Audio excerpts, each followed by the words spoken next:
From Delaware's most award-winning radio news team, this is WDEL Video News. Here's Chris Carl. Among Delaware's top stories for Monday, July 9th, the heat is on with a high near 100 today. It'll cost you more to use the train to Philadelphia, and thousands turn out on Wilmington's riverfront to see tugboats.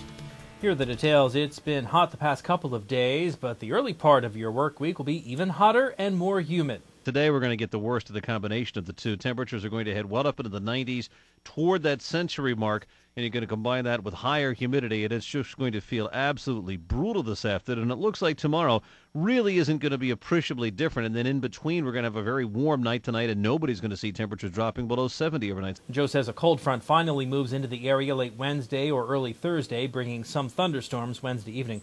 Behind that front, late Thursday and early Friday, temps retreat into the 80s with lower humidity.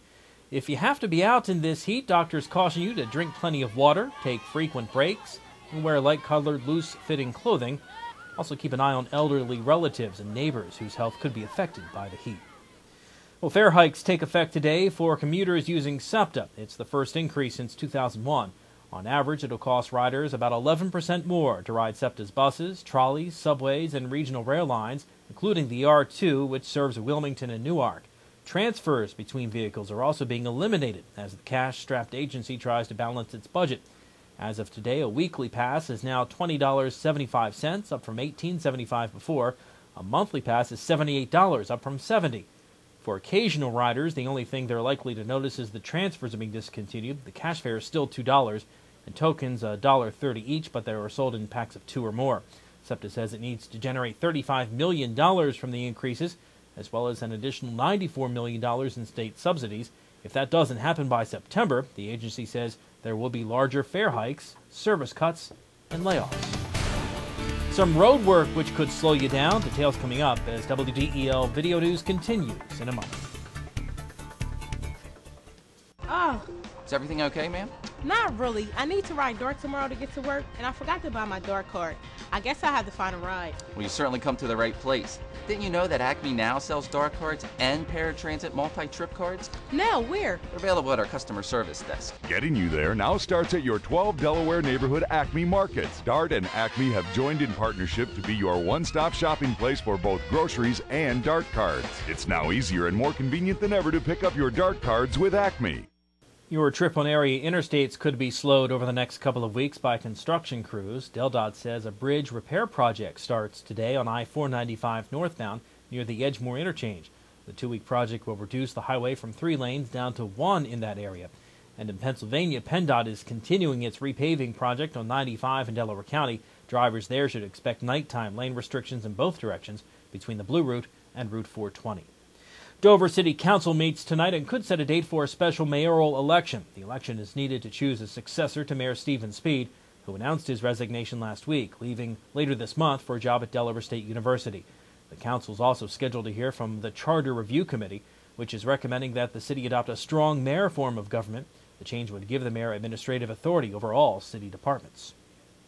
Well, Wilmington's 7th Street docks were the place to be this weekend as the city hosted its first Great Wilmington Tugboat Celebration. From Vikings to pirates to the U.S. military, people with an interest in seafaring vessels were at the Kalmar-Nickel shipyards this weekend for the first Great Wilmington Tugboat Celebration. The celebration featured one tugboat that's more than a century old, as well as a newer model from the U.S. Army that's designed to tug any vessel across any ocean in the world. I can carry food for 30 days at a time.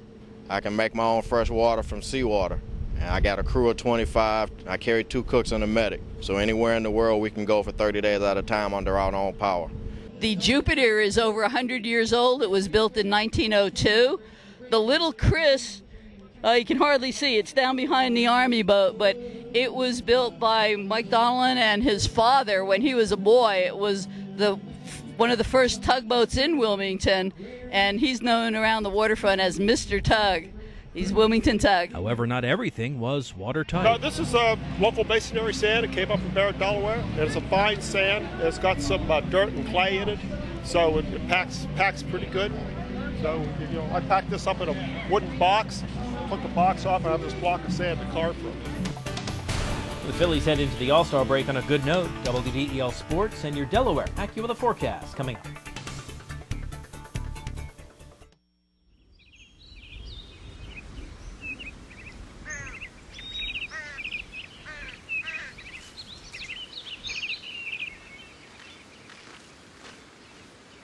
As you look for your college experience, make sure you look at Wilmington College, your key to success.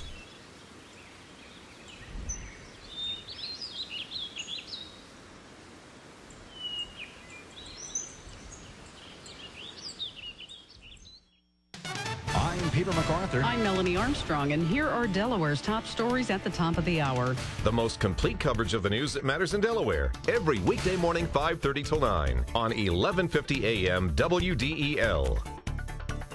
In WDEL Sports, Shane Victorino hit a 2-run homer following a rain delay, giving the Phillies an 8-4 win over the Colorado Rockies. It was Victorino's 11th home run of the season. Earlier, Pat Burrell had his 11th of the year. The win moves the Phillies back to an even .500 heading into the All-Star break and leaves the franchise one loss short of the 10,000 mark in club history. The Phils don't play again until Friday when they host St. Louis. The Blue Rocks had just 5 hits, but 3 of them were homers as they downed the Myrtle Beach Pelicans 4-3. Kyle Tebow, Brian McFall, and Mario Lisson all homered to give the Blue Rocks their 5th one-run victory in the second half of the season. Rowdy Hardy went 8 innings, giving up 3 runs, picking up his 11th win of the year. The Blue Rocks are also off for the next 2 days because of the Major League All-Star break before opening a homestand Wednesday against Potomac. Your WDEL Delaware AccuWeather forecast: an excessive heat warning in effect. Hazy, hot, and humid today. A high 96. Tonight, clear and muggy. Low 72. Tomorrow, more of the same. Hazy, hot, and humid. Maybe an afternoon thunderstorm. High again 96.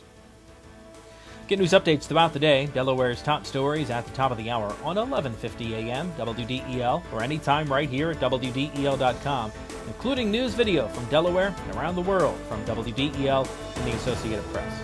I'm Chris Carl. Thanks for watching.